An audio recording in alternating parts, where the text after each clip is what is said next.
You're listening to Change Your POV podcast, episode 43. Would you say that someone with, 10,000 people in their quote-unquote network have a greater or deeper or stronger network than, say, someone that may have only 100 people? It depends on the relationship that person has with their network.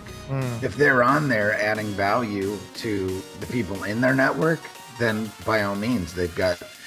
Again, that's what it comes down to.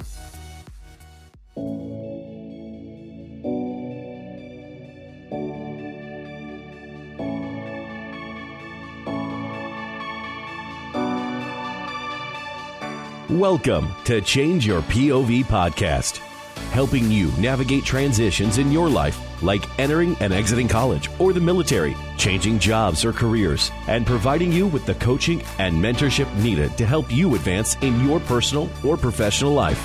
Sometimes all you need is to change your point of view. Now, here's your host, Eddie Lazary.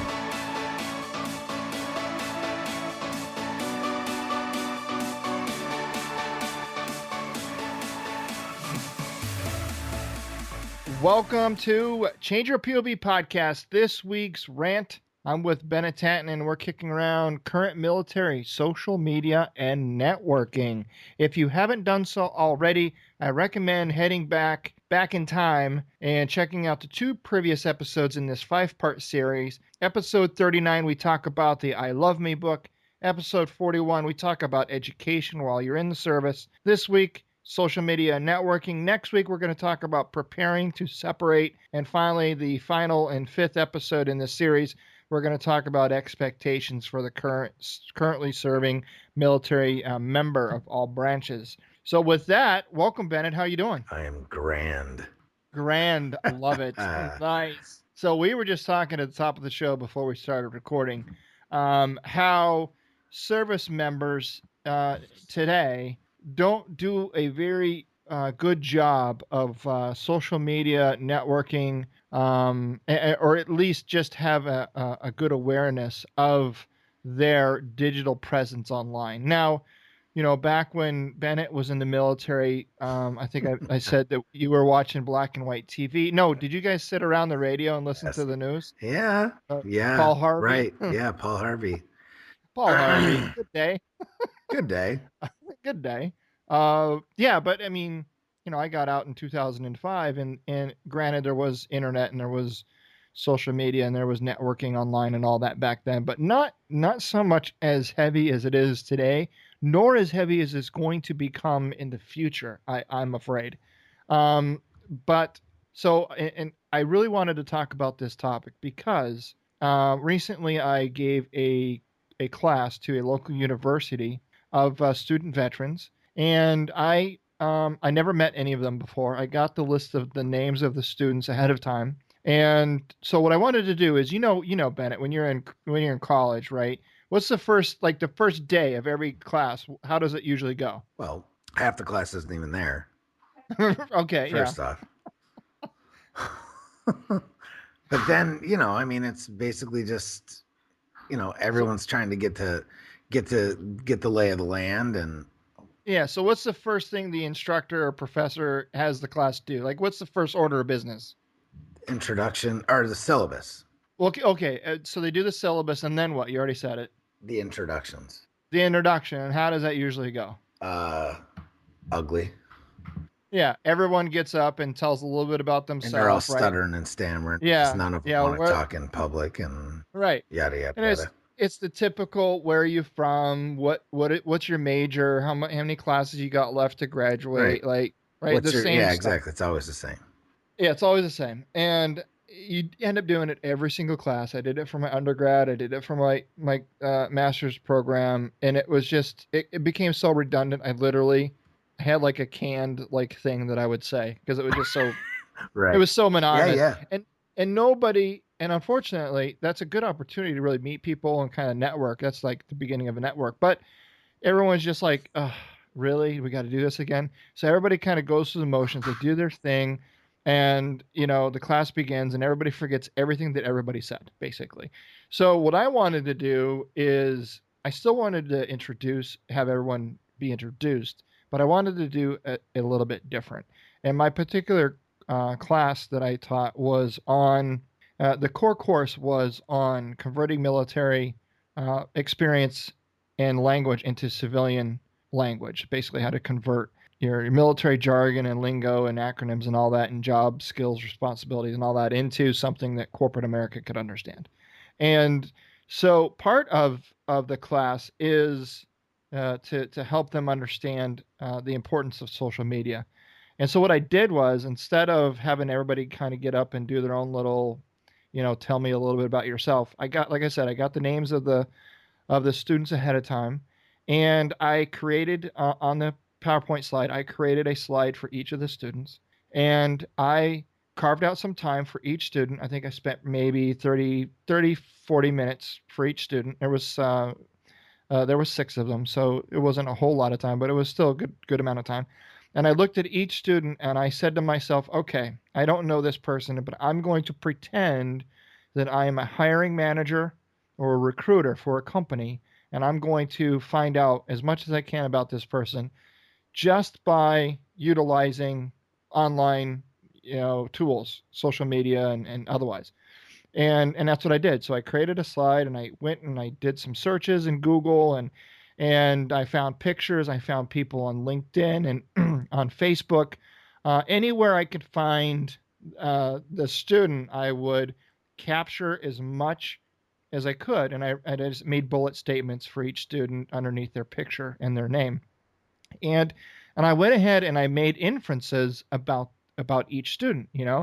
I made inferences based off of what I was able to find on social media. I mean, one student, I felt that that they were passionate about certain things, that they were into certain things. I even found one student, a list of music or bands that they like to listen to, hobbies that they're interested in.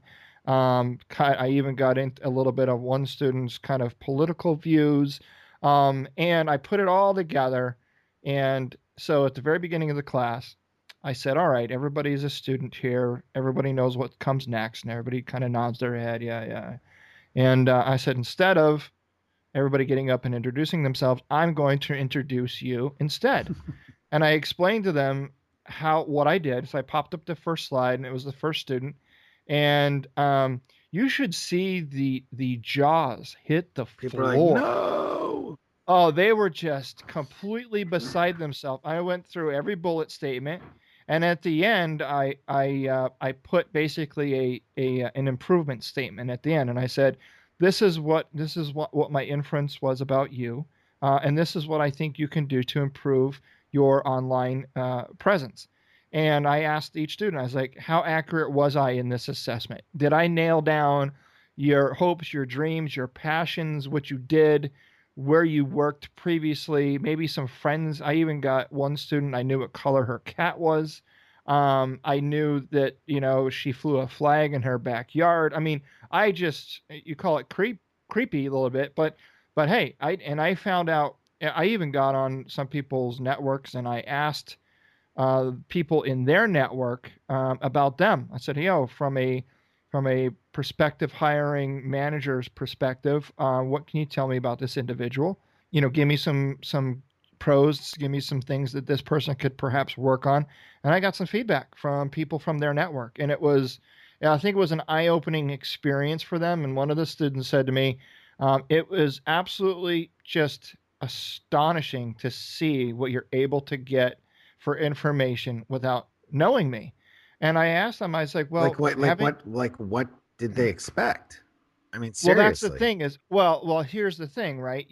How many students sit in a classroom and teachers say, be careful what you put on social media because of this, and how many times have people said, that recruiters and hiring managers are looking beyond the resume? Everyone's heard it, right? You hear I it, mean, you even eh, hear about but people like losing their jobs over you social do. media and stuff. So it's like, But I'm telling you, but when somebody finally did it to them and they actually seen it firsthand about them, it hit home. It hit home. One guy was completely very upset with the amount of information I was able to but it's pull like, why off do of just. people get so angry about it when it's their?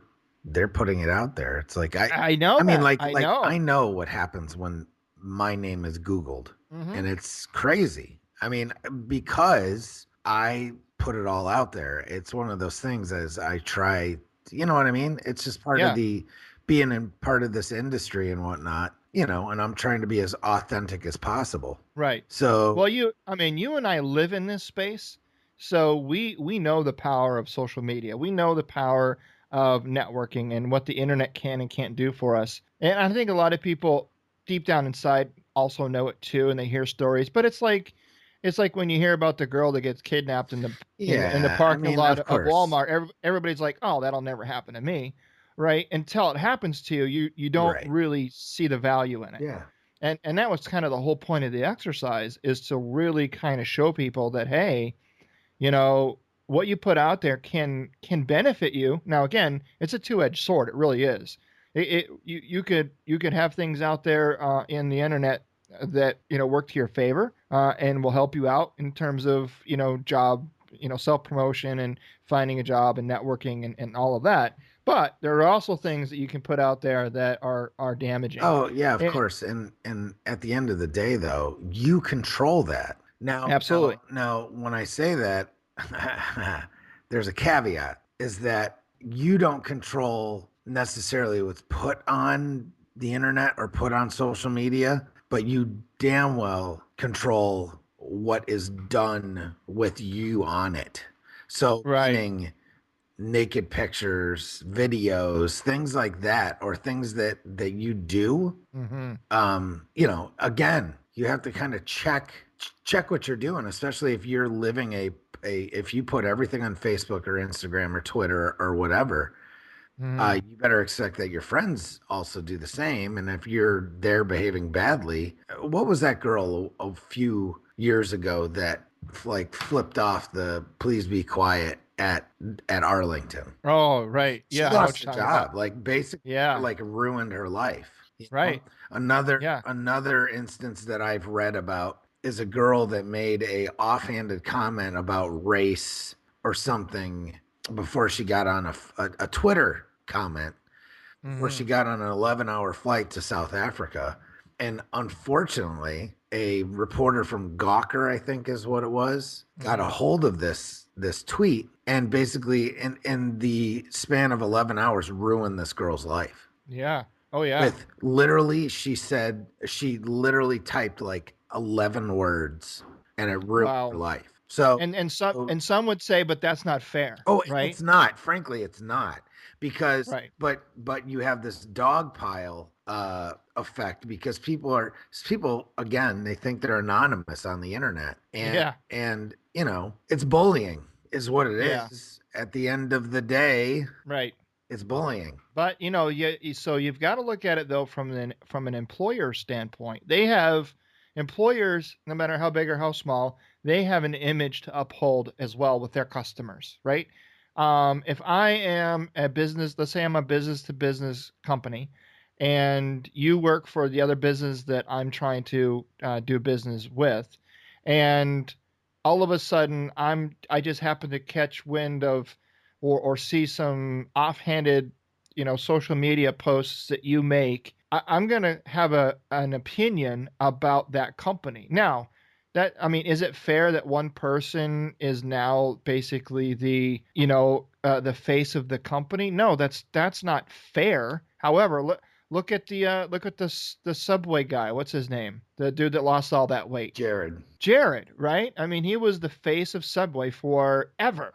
I know this is a little bit off topic from our social media and marketing topic, but the point is this: he was found to I don't even what was it like child pornography or something like Yeah, that? something. I mean, I haven't really heard anything beyond that or dug into it to find out what it was, Yeah, but either but way, it destroyed his. but yeah, and Subway dropped him in a heartbeat. You know what I mean?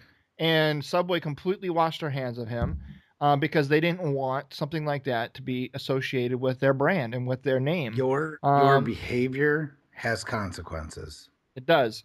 And so, how does this apply to the folks that we're talking to this week, or those that are in the military? People are like, you know as well as I do, Bennett, and anyone that's serving today or that's served, that's listening to this right now, you know that the right, wrong, or indifferent, the culture of the military, at least in I can only speak for the Army. You can speak for the Army and for the Marine Corps. But I've got friends that were in the Navy, and I know a couple of people that are in the Air Force, and from what I can gather, military culture is far more liberal, let's say, in terms of its offhanded or off-colored gestures, comments, etc. And it's very commonplace to have a vulgar, offhanded or off or otherwise off-putting gesture, pictures, comments. I mean, you can go on Well, any there's Facebook. tomfoolery everywhere. There is, and but so people that are in right now listening to this are like, wow, that's just those are just soldiers being soldiers or Marines being Marines, and we're all just having fun, joking around, and okay, that's But fine. guess what? Civilians don't get it They don't get it. because Well, they don't. Now, again, we as veterans have the responsibility of helping civilians come as close to, correct, but with stuff like that, but stuff like that, they're right. You're right. unless you're like unless they've been in a possibly even a sorority or like a fraternity where they do like rush week and they just do all kinds of asinine shit. Right. Or even They like if you played sports or if you're like on a right. football team in That's college or that unfortunately though is every freaking day in the military. it is every As day. soon as you're off duty, Right. the barracks are a oh my god. Oh, You yeah. know, so Oh yeah. there it Yep. is. I mean, it really is like that too. It's frankly it's a little crazy, and you choose whether or not you want to be part of all of it.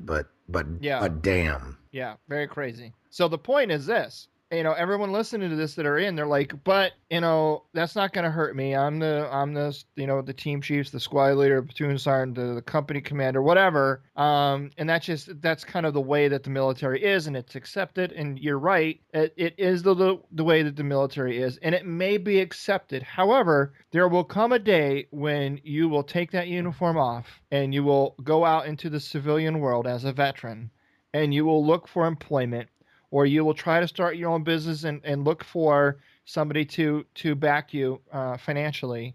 And anyone that is doing their due diligence, right, wrong, or indifferent, if a company is looking to hire you or an investor is looking to invest in you, if they're doing their due diligence, they are going to be looking out into the social media space. They're going to do a search for your name.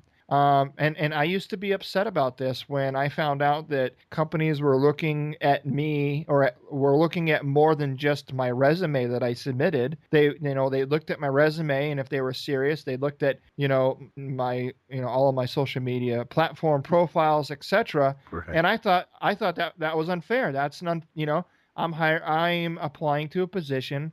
They request a resume. I provide the resume. That should be the only factor that's taken into consideration. Folks, I hate to tell you, but it's not. Okay? I worked in management. I've sifted through hundreds of resumes. I've done hundreds of interviews, and I'm here to tell you when I'm serious about a short list of candidates, yeah, the resume is kind of like the first gate of entry. I'll use those to kind of weed out the yeses from the nos from the maybes. But once I get down to a short list of 10 or so candidates, I'm going beyond the resume. I'm looking for LinkedIn Yep. profiles. I'm looking at Facebook. I'm looking at any social media information that I can find out there on you. And that's exactly what I did for those students the other day. Yep. And they were beside themselves.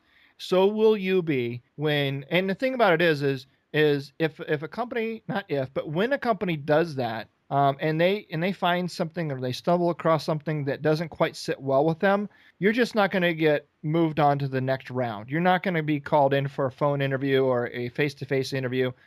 They're just going to either not get back to you or tell you, you're not what they're looking for at this time, but I'll keep your resume on file, right? That's the Right. kind of the, Yeah. right. Yeah. Yeah. So you're Oh never going to, well. yeah, they're never going to tell you, we were seriously considering you for employment. However, we found some off-colored things on your social media sites, which made us decide that you probably weren't the best fit for our company. That's reality, but they're not going to tell you that. Right. So let's get into a little bit about social media, kind of the different platforms. So we kind of went through the dangers of social media, but let's get into the positives, some things that but currently serving military can do today to help position themselves for when they get out. Well, especially if you've got there's no easier way than to start a business, frankly, that way. Whether it's making stuff or coming up with just really good ideas and blogs, that type of stuff. There's no easier way to market your products or yourself than with social media. Frankly, it's free. Right. And it hits more. You have the ability to hit more people with that than any other medium out there. Yeah, so 10, 15, 20 years ago, if you were going to start your business, you'd have to have a pretty sizable marketing budget. Right, even an internet business. You can start a business with nothing, frankly. Mm-hmm. And I mean, take the big boy on the block, Facebook. It's only been around since 2004. It seems like it's been around forever, right? Mm-hmm. And remember, you had Facebook and MySpace for a while there in competition. And Facebook obviously won that head-to-head battle. There's nothing out there that can touch Facebook at this point. I mean, you'll hear people say Facebook is dying or whatever because Snapchat's here and Instagram is here. But if you look at sheer numbers, mm-hmm. Facebook is, I mean, they're not going anywhere. And Zuckerberg's not an idiot. So right.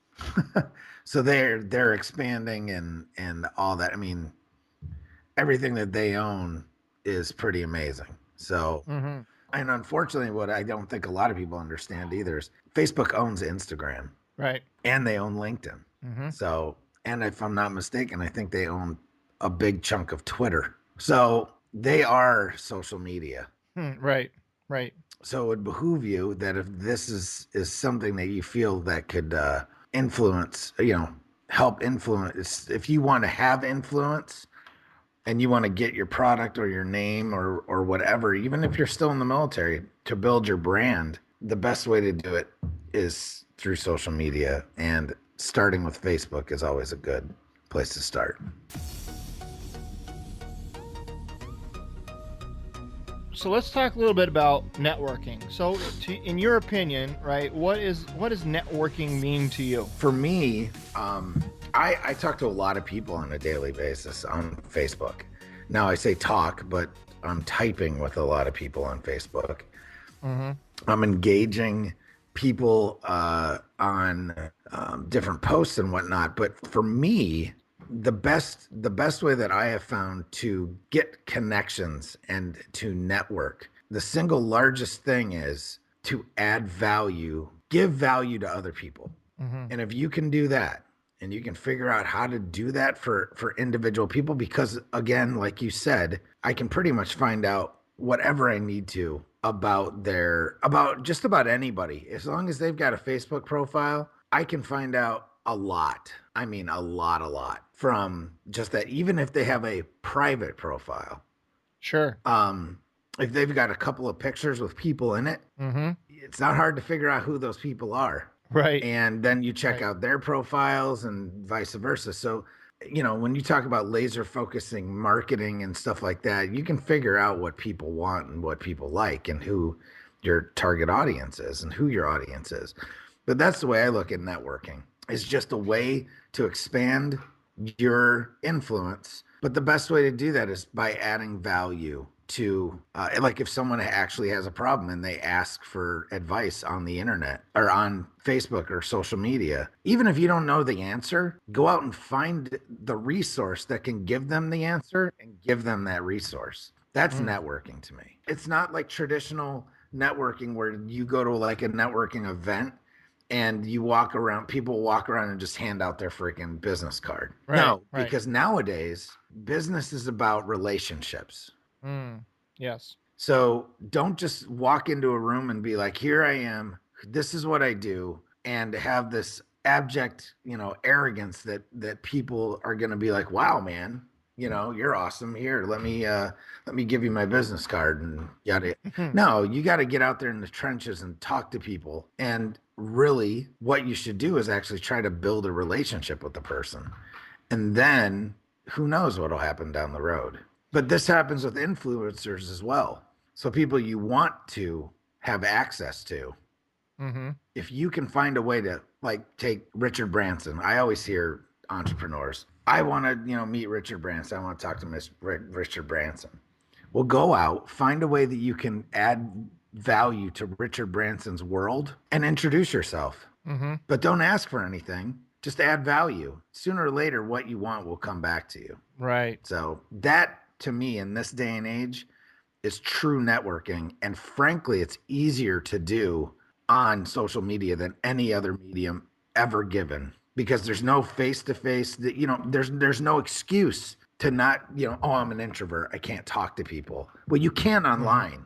Right. So knock it off. Right. So would you say that so a lot of people misconstrue the meaning of network. A lot of people just go on to Facebook or LinkedIn or whatever, and they just start clicking on, friend requests, liking this page, liking that page, and think that, oh, I've got, 10,000 likes or whatever, so I've got a really deep and rich network. Would you say that someone with 10,000 people in their quote unquote network have a greater or deeper or stronger network than, say, someone that may have only 100 people? It depends on the relationship that person has with their network.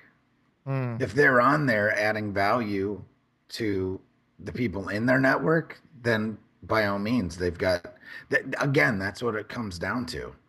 Yeah.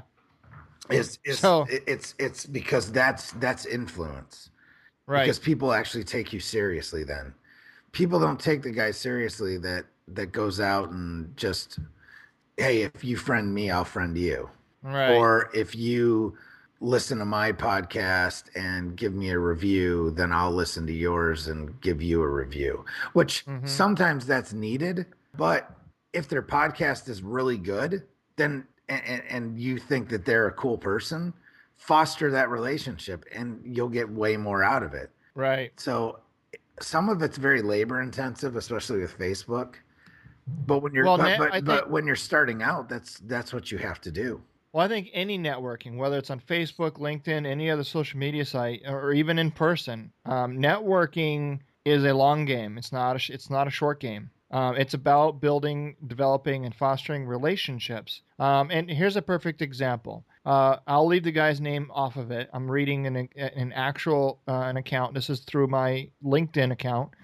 Somebody connected with me and wanted to connect with me. I accepted his connection, and immediately sends me a message, right? A direct message, and it says, "Hello, nice to meet you. Do you or anyone you know need a supplemental income working part-time from home? It's a home-based business model combined with a traditional business model." And then he's got a link, right, for this, whatever this is. Yeah. Delete. I never met this dude before. I have no idea what he's about. I don't know what he's selling, and I got a link, and I responded, and this is what I said. I'll leave his name out. Let's call him Bob. All right. I said, Bob, poor form, buddy. You can't friend someone and try to sell them right out of the gate. Your conversion rates will be hardly anything going about it this way. People want to do business with people they know, like, and trust. The way you do this is build a relationship first. Yes, I know that takes time, and you just want the sale so you can move on to the next person. You are approaching this from a quantity standpoint rather than a quality standpoint. I don't even know you, but I really want you to be successful. Try this different approach, and I guarantee you will have a better result. And if you have any questions, I'm here. And he responded and said, I am still learning, but I am passionate about helping others. And in that, I can see how that would be too direct. I would like to know about you more. Yeah. So I know. But have you had a conversation with him since? No, I haven't. No, he's already moved on, which is fine. Exactly. But it's kind of the point, right? Developing and fostering relationship is about getting people to know, like, and trust you. And and quite frankly, to be honest with you, if you are looking for, funding, if you're going to own your own business, or if you're looking for employment, if you're getting out of the military and you want a job, chances are, I mean, you could go ahead and, dust off your resume or whatever, attend your 8-hour TAPS class, create your resume, and post it to 16 job boards out there. Right. But to be honest with you, most of the job positions that are posted on job boards are there because of technicality, meaning companies are required to post job positions out on the wherever, both internally and externally to the company, even though they probably already have a candidate in mind, someone that they're already been told about by someone else or somebody within their company that they want to move or promote into that position. And that's all done through networking. You have a far greater chance of finding Yeah. employment through your network than you do from having a stellar resume. Not Especially, saying, especially if you're in, and that's what I was going to say. Especially if you're active duty, you're yeah, definitely that's a spot where you're gonna get into a group full of people that you want to be like, yes, and mimic them and follow them and befriend them and ask them questions.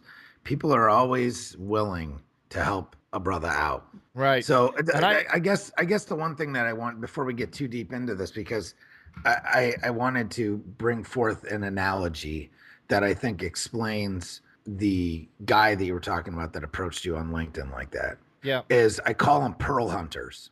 nice. Okay. I'm Okay. interested. And what that means is you've got guys that'll go harvest oysters and they'll shuck them, right?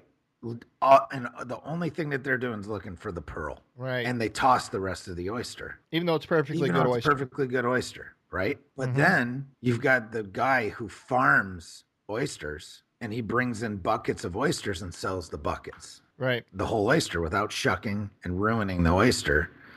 And he goes out and he sells those oysters. Now, who do you think's going to end up? And at the end of the day, who do you think's going to be able to see? There you go. At the end of the Yeah. day, who's going to be able to feed their family better?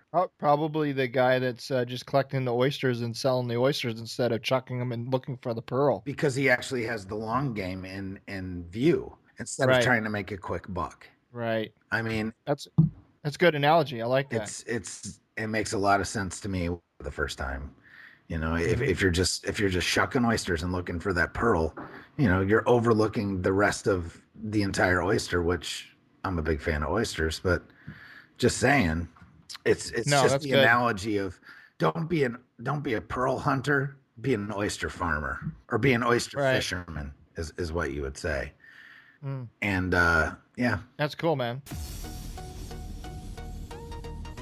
I've had some veterans. Well, they're veterans now, but they were in when we had this conversation, and I was talking to them about networking and building and developing their network while they were in, and they said to me, "Well, I don't see any value in it because everybody I know is in the military." And I'm like, "Okay, yeah, I get that. That makes sense."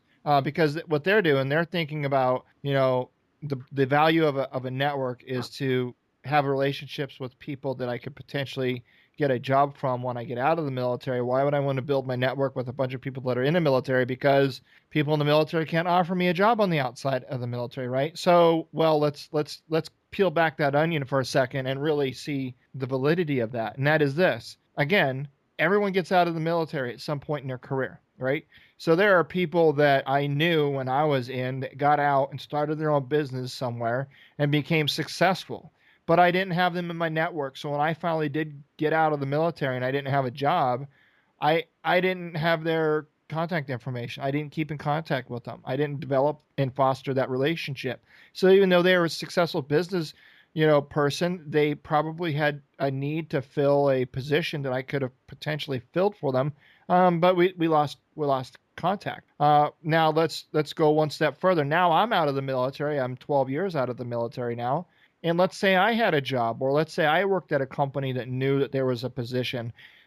There's people that I still know that are in or are fixing to get out. I could then help them, get position in a company or something like that, right? So keep, even if the only people you know in the world are people that are in the military, it doesn't hurt to start. It's like I've heard somebody say, something about the Marine Corps, right? And I don't know if it was you or Penny or somebody said this about the Marines. You know, the Marines kind of have this motto: do what you can with what you have right now.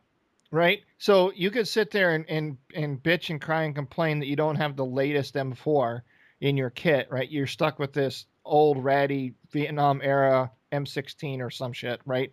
And you can complain that, right? Right. You can complain that you got an OTV that has sappy plates falling out and not the latest and greatest gear, and you're complaining you got a little Swiss Army knife and not the coolest Gerber, right? You can complain about all those things you don't have, or you can just ruck up and say, you know what, I'm going to accomplish the mission and do everything I can in my power with what I have right now. Well, it's the And Marine Corps is notorious for making do with what they have because they exactly, have right. the Army's, you know, I'm Third hand, yeah, pass me downs. third hand pass me downs, and we're we get the scraps from the Navy to Yeah. as funding. Yeah, I saw one Marine over in Iraq. He had a freaking revolver. Yeah, I'm like, dude, what are you doing, well, man? I just know that they're walking around with like crutches for rifles because Yeah. that A2 is freaking long, man. I remember Yeah. carrying it. Yeah. I didn't carry it that long, but so it is, and that's a great point. Is to do with what you have because what you have is what you have. Right. So it's either that or you sit and do nothing and fail and get drenched in mediocrity, Yeah. or If you get out there and you make a difference with what you've got. I said, well, think about it this way. What, Bennett, if you had the chance to go back into your Army and Marine Corps career, and you actually wrote down the name and contact information of everybody you knew and met and came in contact with through your time, and you kept it in a book somewhere prior to the internet's existence, or perhaps the internet existed and you put it in a spreadsheet, or perhaps you connected with them on LinkedIn or whatever, right? Let's just say you had the opportunity to go back and just make that connection with everyone that you came in contact with. How many people in that network today could benefit you and your business today? Basically Probably. everybody. Right, right. Especially the business that I'm in. Now, thank God for Facebook. Yeah. Thank God for social media because I've reconnected with probably, I don't know. But still, even at that, it's probably only half. So let's recap here. So we talked about the pros and cons to having a network. Just know, folks, that whether you agree with it or not, whether you think it's fair or not, there's reality, and then there's what's fair, and then there's reality, and unfortunately, they're not always the same thing. Because perception is reality. Yes, perception is reality. Hey Lee, at the end of the day, perception is reality. That's right. He'll know what I'm talking about. He'll know exactly what you're talking about. Absolutely, yes. And you could be the best person for the job. You could be the best person to invest in your own business, but you have to understand the position of the company that's looking to hire you, or the person that's looking to invest in you. They have a reputation and stakeholders and customers that they have to uphold. And if you have things out there that could be considered a liability, they're just not going to take that chance on you. I'm sorry. Basically, don't act like an asshole in your public life. Yep. And you know what? If you do that, you'll be fine. Yeah, or make sure you got your settings on correct, or just I don't know, clean it up, clean up your social media, do some searches. The best thing to do is ask a few of your buddies. Say, hey, when you have 10, 15 minutes, could you go through and just search the internet for me, and just dig up as much crap as you can on me, and let me know what you find. I mean, it's just kind of a sanity check, because sometimes you're when you're the closest to the issue, it's hard to see the problem. So get somebody else to maybe do that for you, and you'd be surprised what they'll be able to find. And then clean it up. Make a decision. Don't just say, oh yeah, well that was my 21st birthday party, and yeah, it was a crazy night, and people just have to forgive me because I'm sorry, but that image of you hanging out on the street corner with your pants around your ankles, waving at customers, or right. taxi cabs as they're driving by, that's probably not a good picture. But funny. It's funny, but probably not appropriate. All right, man. So And then, you know what? Take advantage of what you have right now. Start collecting names and contact information for folks. And if you don't have a LinkedIn profile, I highly recommend you get out there and do that. LinkedIn is by far, right now, at least in 2016, the best place to develop a working network relationship. You can still do it on other social medias, but there's the culture on other social media sites are different. Just like when you walk into different clubs or different bars or different, restaurants, there's a different atmosphere and different culture everywhere you go. Social media platforms are no different. There's protocol. There's things that are acceptable in certain platforms that are not quite acceptable in others. But if you're looking for business relationships and networking opportunities, LinkedIn is probably the place to be. If you got any questions about that, you can always head over to changeyourpov.com/ask Eddie. You can leave me and Bennett a voicemail, and we will answer your question online. All right. Good episode. There's a lot to cover here. I mean, we did this in a little over, I don't know, maybe 35, 40 minutes. We could probably break this up and have like 10 different episodes to really get into the weeds on this. If there's anything that you would like us to dig deeper into, please let us know. We will gladly create an episode specifically to tailor your question and your concern regarding social media or any of these topics that we've covered over these weeks. It's been a great conversation, like always, with you, Bennett. I appreciate your time and your experience and knowledge. Great dude with a lot of resources, and I highly look up to you and value your opinion. Now, folks, I have never really asked for this in the past. We're on episode, what is this now, 43. So I'm gonna finally let my guard down a little bit, and I'm just gonna ask for it. I would really love some honest reviews on iTunes, rating and review. And a lot of people that I talk to, they say, "Oh, I'd love to leave you a review, but it's kind of weird. iTunes is a little bit weird getting to it, and I'm not sure how to do that." So I created a resource just for you that basically walks you through step by step on how you can go to iTunes. You can subscribe to Change Your POV podcast. You can leave a rating and review. I read all of them. And what I'd like to do, Bennett, maybe starting next week, I'd like to maybe grab a couple of those reviews and read them at the top of the show, and let everybody know what other people are saying about Change Your POV podcast. What do you think about that? I like it. Rock it out. All right. So you can head over to changeyourpov.com/leave review. Again, changeyourpov.com/leave review. And on that page, you can go through, follow the instructions. Very clear.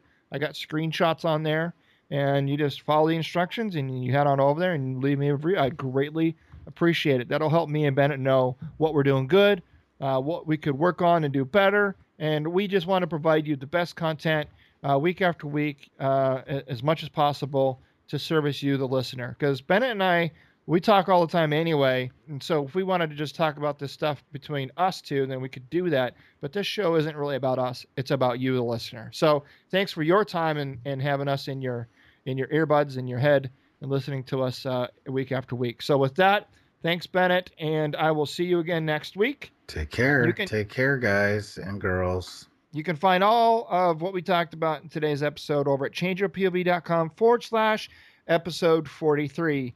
Never miss an episode. Hit subscribe on your podcast player of choice, or again, head over to changeyourpov.com/leave review, and you can do it there as well.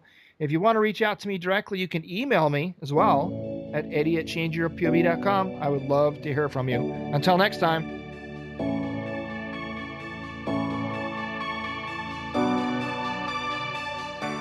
Thanks for listening to Change Your POV podcast with Eddie Lazary. Check out more content by going to changeyourpov.com. And remember, your ability and willingness to change your point of view will open doors of opportunity.